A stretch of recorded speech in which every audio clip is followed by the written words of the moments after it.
This week's video is sponsored by Skillshare.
Hello everybody, I hope you're all doing great. Some of you may recognize this location. It's a composition that I took probably about a year and a half ago with my friend Paul. Paul has a YouTube channel. If you haven't seen his channel, I'll leave a link up in the corner here. I thought I'd come back because when Paul and I came out, that was in November, and most of the foliage had pretty much finished. So I thought I'd come out in the spring and see what it looks like, and of course it looks totally different because everything's so green and lush. So I thought I'd try some of my old compositions that I thought were successful, and hopefully in the process find some new ones that I hadn't tried before. I'm out here with Karen, my partner Karen. Karen's never been out here. I've been out here quite a few times, but she's never been here, so we thought we'd come out here and have a quick look and see what was going on. Originally, we were going to go to Fairy Creek, which is where all the demonstrations are going on, but we decided at the last minute, for a number of reasons that I won't get into, just to come out and enjoy ourselves out in an old growth forest that actually has been saved. And Carmanah is probably my favorite location on the whole island. I've said that a number of times. The problem with this location, and it's very hard to get shots here, I find. The light's not bad. It is raining quite hard right now, but we're close to a river valley, so there is light or ambient light flooding in from the side. And it's funny, every now and then I'll look back here and it looks like the sun's out, but it's not. It's just bright clouds, but it is raining quite hard. So I'll show you the composition that I have, and it will need some dodging and burning because the light is a little bit flat in the direction that I'm looking at, not so much this way. All right, let me just get rid of the information on the back here so you can see this a little bit better. What I really love about this image, and it was funny because this is the first thing that Karen noticed about this scene, is this central branch or tree hugging the other one in the center there. And I think that's what really attracted me to this scene. It has a really soft quality to it for some reason. I'm not sure if it's just the light or the way that the branch is formed, but there's no sharp edges on it. So I have focused on this tree here. These shrubs here are quite a bit far forward, so once I've taken the image, I just want to make sure that I have enough depth of field to include that shrub there in sharp focus, and definitely the two trees in the foreground. This one in the background, I mean, it'd be nice if it was sharp, and it should be at f16, but it's not critical. It's just these three elements that I really want sharp. And then the rest, if it falls off a little bit, that's fine with me. There's also some ferns in the foreground that I want to make sure that aren't blurry. But yeah, it's a really pleasant scene. These are the three dominant trees, and then we have this one on here that just kind of frames these here. And again, I've tried to make sure that I haven't included much sky, because the sky is very bland and a bit distracting. Like this white section up here isn't actually sky, it's just slightly overexposed foliage in the background. So I could probably darken that in as long as the exposure has included that. And if you look at the histogram here, these are the shadows or the blacks, and there's the highlights, and you can see that everything is in the middle here. So it should be, in theory, all recorded, all that detail. And if I want to get rid of some of it or include some of it, then I have the ability to do that because it's all in the file.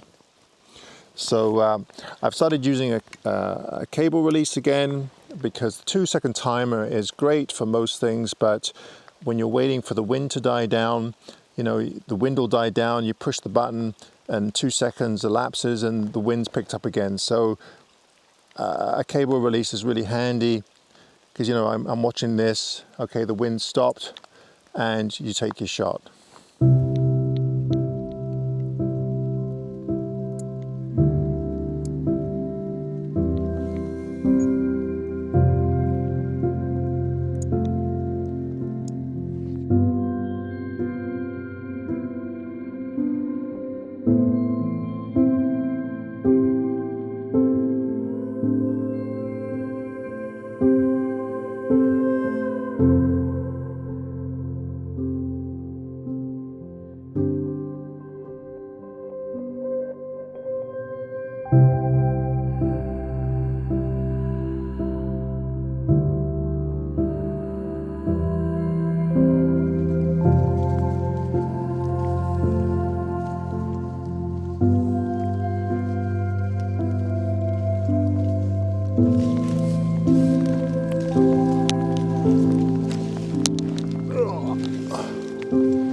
Oh, this looks really nice. So we're just hiking along the trail here, and what attracted me to this scene was actually the light. Like I said, it's quite miserable today. It's raining quite hard, but just beyond these trees here, it clears up because there's a river going through there, and the ambient light is really, really nice. So, and I especially like that big old log going across the scene there. And then we have this big Sitka spruce just behind me. So perhaps I can include that. I can kind of see a pano. I have a pano in mind. Right, I'm going to get set up for this. It looks very warm, actually. It looks quite yellow. And I love the broken tree there. It really kind of tells a bit of a story, because we have some very large trees that are alive, and then we have some very large ones that have obviously died and fallen over. Right, got to see if I can find a clear spot here and get a composition together. Well, this was a nice little surprise, because as I said, I've been in this area so many times that after a while you start losing kind of perspective on other things to photograph. You know, you tend to keep, or I do anyway, keep tending to go back to the same areas and re-photographing those same areas. So this is a nice treat. So what I've tried to do here is you'll notice that I've tried to separate all of the trees as much as possible. The only tree that's a little bit bothersome is this one in the center, this thin one. I wasn't really sure where to put that, so I've tried to keep it in the middle of the broken stump, and you can see there's another little or a thinner tree in the background there. So you can see that by separating them all, it's easier to define that they are separate trees, with a few exceptions.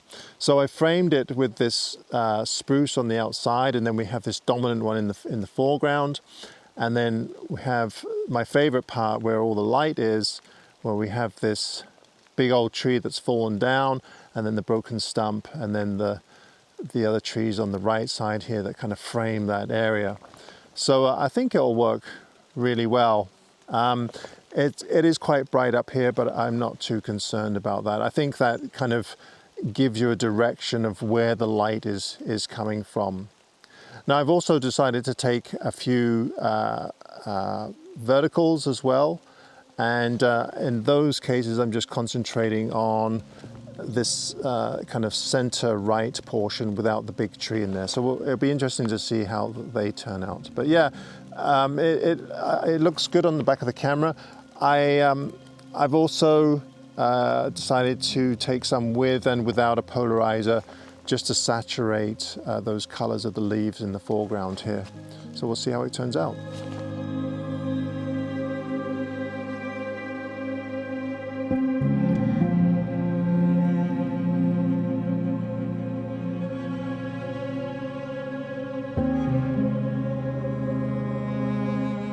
That's one of the things that I really enjoy about using the Fuji GFX 100 camera, is that the raw files are absolutely stunning.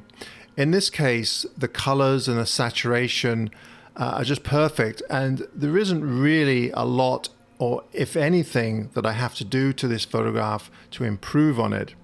Most of it is just personal taste. Now, I did take a number of images with a polarizer and some without, and I actually prefer the versions without the polarizer, just because the leaves have a little bit of sheen on the foreground and they give the image a little bit more depth to my eye.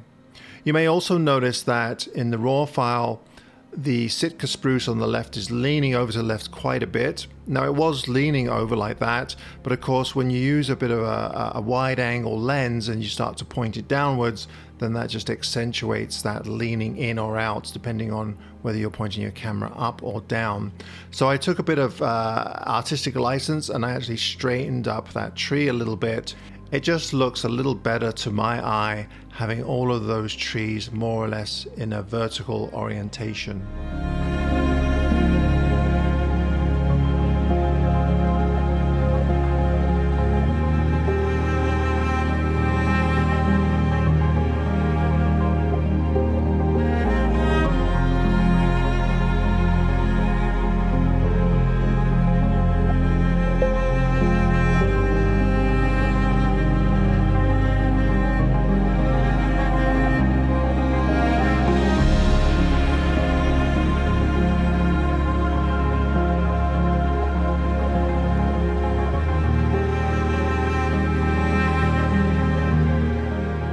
Once again, I'd like to thank Skillshare for sponsoring this week's video.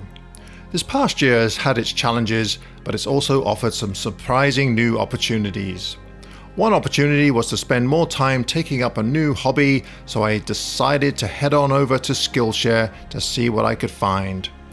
Creativity and Beer, a brewmaster's guide to flavor emulation, instantly caught my attention. Master brewmaster Garrett Oliver shares his knowledge and the creative process of what it takes to stretch your beer brewing mind and palate towards new and exciting ways to brew beer. For under $10 a month, Skillshare has a plethora of topics to choose from. Sound interesting? I've placed a link in the description down below, and for the first 1,000 click-throughs, a free trial to Skillshare's premium membership. Go check it out. Oh, it's really wet today. I seem to have lost Karen. She's probably gone down the trail a little bit. So we've pretty much gone as far as we can, and the trail starts to get a little bit rough. So I think we're going to start heading back to the parking lot, and perhaps I'll stop on the way and I'll see something, or I'll see something on the way back and stop. But I guess I better find Karen first. I have photographed this grove of trees a number of times now, and I have several videos of this area. It's one of my favorite areas in the whole park.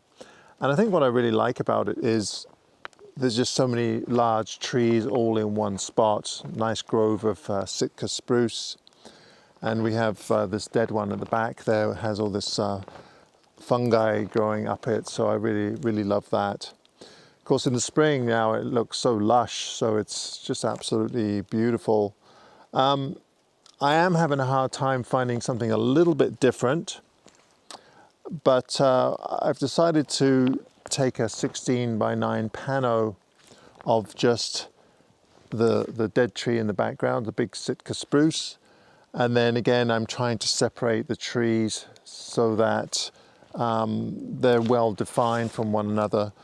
There is one on the right side that's kind of overlapping one of the larger trees. There's nothing I can really do about that. And I've tried to include a few of the ferns and such, and then also a large portion of this Sitka on the left. I think it'd make a pleasant scene. Again, polarizer works really well to saturate those colors, but sometimes it's nice to have a bit of sheen in the ferns just to give the scene some depth. I think so anyway. There is a little bit of wind, so I'm going to keep the ISO up a little bit, keep my shutter speed up, possibly 1/8 of a second. So it might be ISO 800 or ISO 400, something like that. All right, well, I thought I'd do a bit of video through the GFX since it's 16 by 9, it works out perfectly. So as you can see, this Sitka on the left here, I've just tried to include a large portion of it. There is a lot more to that tree, but we don't need to include the whole thing. We just need to include a little bit of it. As you can see, if I sweep around here, we just need a little bit of it to frame the shot, and also give it a little bit of depth, so it has that foreground element. Remember, whenever you put anything in the foreground, it doesn't have to be right at the bottom of the frame. It could be on top, it could be on the side, it could be anywhere, just to add that bit of depth. So we have this large Sitka that could potentially go on for a long time. We don't know how big it is, but it looks big in the frame. And then we have this another Sitka spruce back here, has some nice light, side light on it, and then another one in the foreground here. And then we have the one that I really like with the fungi on it, growing in the center. And then this one is a little bit problematic in that would have been nice if it was over to the left a bit more, so that this tree isn't behind it. But as soon as I move over to the right, then we lose this tree here, so I just left it where it is. And then lastly, this one at the back here. I think this is as wide as this lens goes. Oh no, it goes much wider. See, if I go too wide, then there's a lot of stuff in there that I don't need. Like here's the trail, here's some other large Sitka spruce. So we're just zooming in on the bits that really interest me. I don't really want this separation in here. So something like that. And then as far as focus goes, I'm just focusing on this tree here. And then I just check my focus for depth. I'm at f16 at around 1/4 of a second. ISO 400, I believe.